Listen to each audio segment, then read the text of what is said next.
How Hurricane Irma's winds, temporarily, drained Tampa Bay. Hurricane Irma's strong winds didn't just whip around palm trees, knock down power lines and rip off roofs, they also pushed aside vast amounts of shallow water, temporarily leaving behind a bare seabed along the coast of Tampa Bay, according to a video taken Sunday, September 10. As Irma moved toward Florida, Twitter user @Suster let his dogs gallop around an empty, or, at least, waterless, Tampa Bay. He posted, #Tampa Bay now an effective dog park as we wait for #Irma. With that city of Tampa parks closed ahead of storm, this is the best we've got. Parts of the bay were empty because the hurricane had blown away the water, akin to pointing a leaf blower toward a puddle and pressing the on switch, said Gary Lackman, a professor in the Department of Marine, Earth and Atmospheric Sciences at North Carolina State University. The wind is going to push the water away, Lackman told Live Science. Hurricane Irma photos. Images of a monster storm. It's not uncommon for tropical storm winds to displace shallow water, but Irma's effects were stark in Tampa Bay, which has a gradually sloping ocean floor on the West Florida continental shelf, said Joseph Zambon, a research assistant professor in the Department of Marine, Earth and Atmospheric Sciences at North Carolina State University. The gentle slope means that a change in sea level of a few meters would result in hundreds of meters of expanded beach, Zambon told Live Science in an email. If the storm were to have transited along the east coast of Florida near the Florida Strait, this impact would have been much less pronounced, as the shelf quickly falls off east of Miami. As Tampa Bay's waters were blown offshore, pushed by the strong westward winds on the northern side of Hurricane Irma, the water piled up toward the Gulf of Mexico.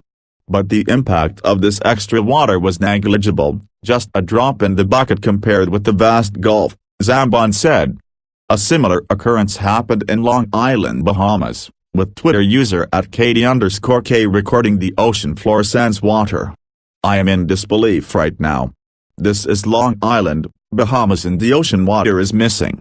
She posted on Saturday, September 9.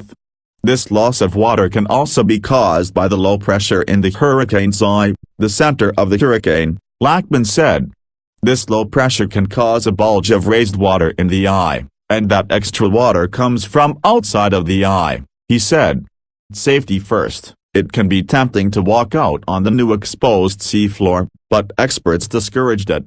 As the hurricane's eye passes, its winds will shift and push the coastal water and additional surge back toward the coast in a matter of minutes, Zambon said. The dramatic impact of the water receding caused by the gradual seafloor sloping will be even more dramatic as the water returns and additional surge approaches. If people are caught in the surf, they'll have to fight off surface currents, rips and waves, and you can be quickly swept out to sea, Zambon warned.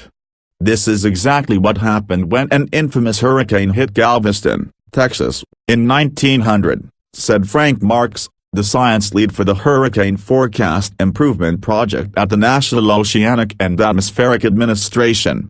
However, there was little hurricane forecasting back in those days, so the people of Galveston had no idea they were in the path of a Category 4 hurricane that was poised to kill about 8,000 people.